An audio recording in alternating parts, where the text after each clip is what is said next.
বিশেষ করে রূপসী মধ্যপাড়া বধূ তালুকদার বাড়ি প্রবাসী যুব সমাজ, আজকের এই মাহফিলের সফলতার পিছনে রয়েছে যাদের অক্লান্ত পরিশ্রম। আল্লাহ তাদের সকলকে উত্তম বিনিময় দান করেন, সকলে বলুন আমিন।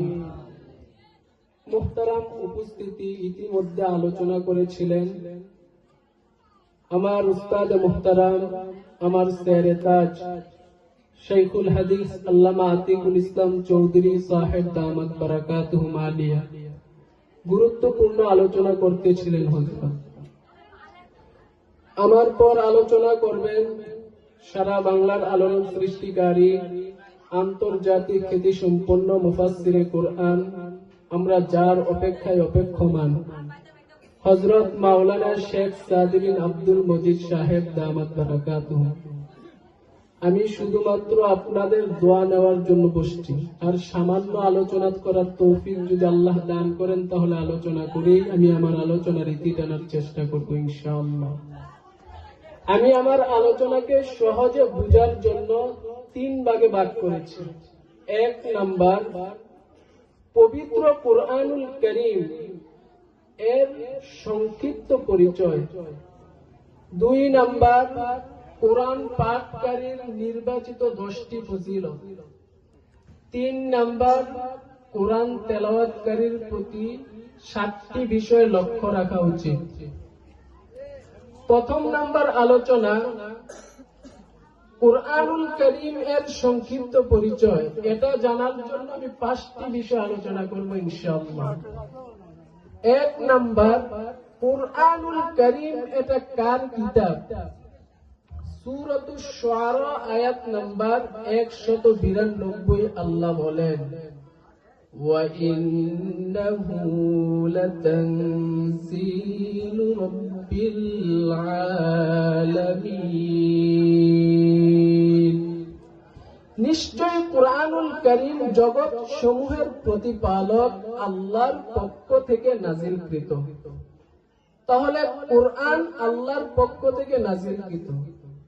2 নাম্বার, কার মাধ্যমে আল্লাহ তাআলা কোরআন নাযিল করলেন?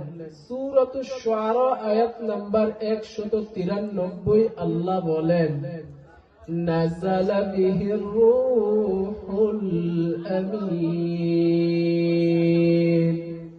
কুরআনুল কারীম রূহুল আমিন ফেরেশতা হযরত জিবরাইল আলাইহিস সালাতু ওয়াস সালামের মাধ্যমে আল্লাহ কোরআন নাযিল করলেন।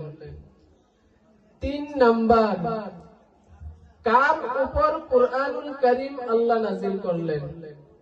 সূরাতুশ শুআরা আয়াত নাম্বার 194 আল্লাহ বলেন, আলা কলবিকা লিতাকুনা মিনাল মুনজিরিন। আপনার অন্তর তথা নবী মুহাম্মদুর রাসূলুল্লাহ সাল্লাল্লাহু আলাইহি ওয়াসাল্লামের অন্তরে আল্লাহ কোরআন নাযিল করলেন। কেন নাযিল করলেন? আল্লাহ বলেন, লিতাকুনা মিনাল মুনজিরিন,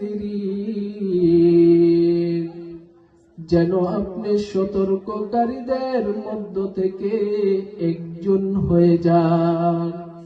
এই কুরআনুল কারীমের মাধ্যমে নবীজি যেন এমন একটি সময় দুনিয়াতে আগমন করলেন যখন যে যুগটাকে ইতিহাসের পাতায় আইয়ামে জাহিলিয়াত, মূর্খতার যুগ বলা হয়, তো এমন একটা সময় যেন জাহান্নাম যাদের নামটায় লিস্টি হয়ে গিয়েছে তারা যেন জান্নাতে যেতে পারে, তাদেরকে যেন জাহান্নামের ভয় দেখিয়ে জান্নাতের আশা এবং জান্নাতের নাজ নেয়ামতের আশা দেখিয়ে তাদেরকে জান্নাতের প্রতি আহ্বান করতে পারে। এই জন্য কুরআনুল কারীম আল্লাহ তাআলা নবী মুহাম্মদুর রাসূলুল্লাহ সাল্লাল্লাহু আলাইহি ওয়াসাল্লামের উপর নাযিল করেছেন। সুবহানাল্লাহ। এবার প্রশ্ন হলো, কুরআনুল কারীম কোন ভাষায় নাযিল করেছেন? এটাও আল্লাহ তাআলা পবিত্র কুরআনুল কারীমের মধ্যে বলেন। আমার 4 নাম্বার আলোচনা, সূরাতুশ শুআরা আয়াত নাম্বার 195 আল্লাহ বলেন, বিলিসানিন আরাবিয়্যিন নবীজির উপর পবিত্র কুরআন জগৎ সমূহের প্রতিপালক হযরত জিবরাইল আলাইহিস সালাতু ওয়াস সালামের মাধ্যমে সুস্পষ্ট আরবি ভাষায় কুরআন নাজিল করলেন। সুবহানাল্লাহ। এবার প্রশ্ন হলো, আল্লাহ তাআলা পবিত্র কুরআনকে নবীজির উপর নাজিল করলেন, জিবরাইলের মাধ্যমে নাজিল করলেন, সুস্পষ্ট আরবি ভাষায় নাজিল করলেন। প্রশ্ন হলো, এবার এই কুরআনের জিম্মাদার কে হবে?